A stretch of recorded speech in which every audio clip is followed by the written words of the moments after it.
afternoon. This is the last talk. We are almost there. Thank you for staying so long. So this is a mix between cost, a bit of work about blockchain and possible future perspective. I'm Andrea Bracciali, this one, and I'm working at the University of Stirling. So as I said, this is a IC 1406 cost action. If you want to take note of the website, it will be in the slides. It is about basically three things that I'm going to say in a moment. So it's a pretty big action. We are more than 30 countries, and we have used so far, we are at the end, almost at the end of the last year. And you have heard which are the instruments, as they are called, that COST provide. So first of all, short-term scientific missions. We have done many of them. And to give you an idea of the connections, these are the STMS that we have done in the first year, in the first 2 years. Some of them go outside Europe because there are partner countries like United States or Russia also. So I can continue a bit. As you see, it's a very good opportunity because it really creates a network and allows people to sit down and work together for a while, which is typically something that's difficult to do for a short period in a completely out of the blue way, in the sense that you can decide on the spot. The action decides when they want to make the call, how many. You can have a continuous call. You are completely free. So if there is a new idea, you can find someone, even if it is not in the action, but is in a country that takes part to the action, you can immediately or almost immediately establish a collaboration. And this is very effective, according to my and our experience. We have organized three schools, three summer PhD schools, a lot of meetings. There is now some travel money for attending conference for young researchers. There is a big hype on young researchers, and there is some extra money for inclusive countries. It's a new list of countries that we want to involve more. COST wants to involve more. There are a bit of money for dissemination, for publication fees and things like that. So the idea of this action was to put together basically three things. High performance computing, the idea of modeling a problem and focusing on problems that have a huge amount of data. The typical example, motivational example for this action was a typical process of developing a new research with big data. You have, I don't know, a genome, you define your algorithms, you've tried to do your experiment, maybe you invent a new algorithm, a new procedure, and then you realize that the data are too big, and then you say, okay, what if I start parallelizing this solution? Most of the time it doesn't work because the solution has not been thought with the idea of parallelism or high-performance computing in mind. It is typically too late. So it is quite clear that there are two communities, the high performance and the applicative communities. So what we have done, we wanted to put them together. This is the picture that summarizes the idea of this action. We wanted to put the two communities together. So on the left, you have the technical part and the high performance computing. On the right-hand side, you have the problems.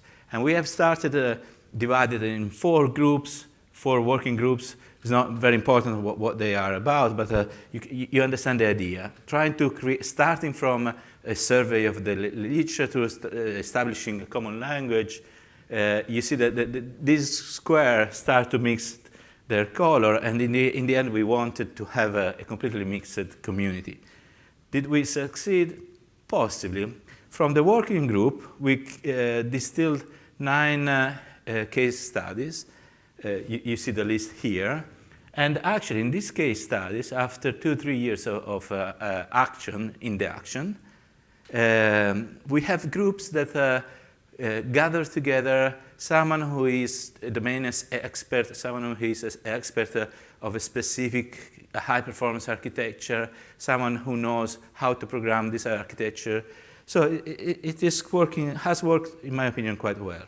One of the of the use cases, case studies from the working group, most interesting for this conference is this one, forecasting cryptocurrencies value. So the idea here is that how much information is in the media opinion, the opinion that you can find in the public media, Twitter, okay, about blockchain, and especially the cryptocurrencies that do not have a real collateral market or a real economy most of the time.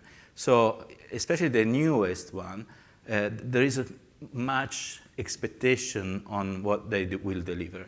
How much this expectation is reflected in what people say, and on the other hand, how much of what people say may have an effect on the actual value, in particular of the cryptocurrency. So this was a subset, a sub-problem that we have addressed, and we have done, I took part and partially led, I'm a working group leader of working group number 3, but I also been involved in this use case, activity of this use case. So I don't want to, this is not a technical talk, so just to give you an idea, this is the typical pipeline that you may have when you try to address extraction of information from media and tweets. So there is a first phase in which you clean the data, collect all the tweets, decide which one, which period, which granularity, and then you train the learning instruments that you have, and maybe you have some external information, for instance, all the price that is not in the blockchain. If you are good, you can add more contextual information, what is going to happen politically or economically in those days. And we did a couple of tests. I want to show you the results. So these tests are about a pretty recent blockchain that is quite interesting. It's called Tezos. This is what you do. You start trying to match. So the gray bars are the sentiment, and the other one are the value, the median of the average of the value, and so the black one is the price. Okay, so the reference is the black one, and you start playing. It's very empirical. You start playing with a bit of features. So which kind of information you want to consider. Is not everything is relevant, and you try to find the best match. This is one of the most beautiful results that we got. So again, the black curve is the price, and you can see that there is a strong correlation. I don't know, we don't know exactly how much causality there is there between the spikes of the sentiment, which are the gray and the yellow curves, and the price. But as you can see, it's really coherent in a sense, correlated. Of course, this is working well. These are 3-4 different cryptocurrencies. Tezos is the green one. It works very well because this is new, so people are very polarized, and you see these big spikes. If you see Bitcoin is the blue one, it's much more flat, so it's much more difficult to find correlation between the spikes. Okay, so this is just to give you an idea of the kind of experiment that we are doing. So let's imagine a blockchain IC stands for information and computation. So why now?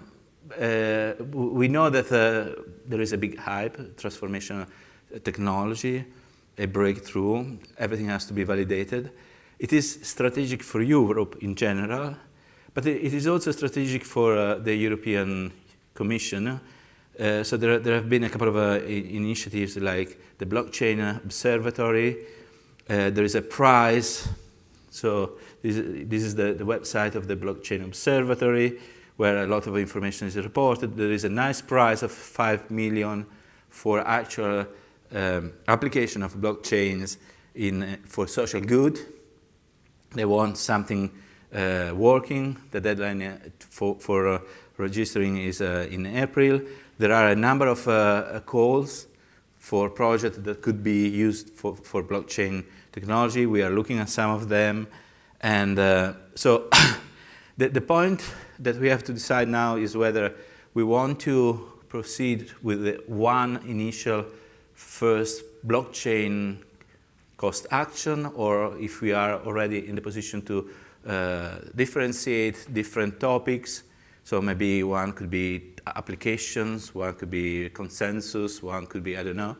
And we need for sure a quite large set of partners, especially because of the implication of this new technology. So I would say for sure academia, companies, banks, regulators, governments themselves that try to cope with these initiatives that are taken at the European level. So it is a very good occasion to explore, and given all the nice property that you have heard about today, about how good having a cost action could be, probably is a good opportunity, mainly here and now and at this conference, to start talking. So I would invite everyone that could be interested to talk between yourself if you want, or with me, or with other people that may be interested.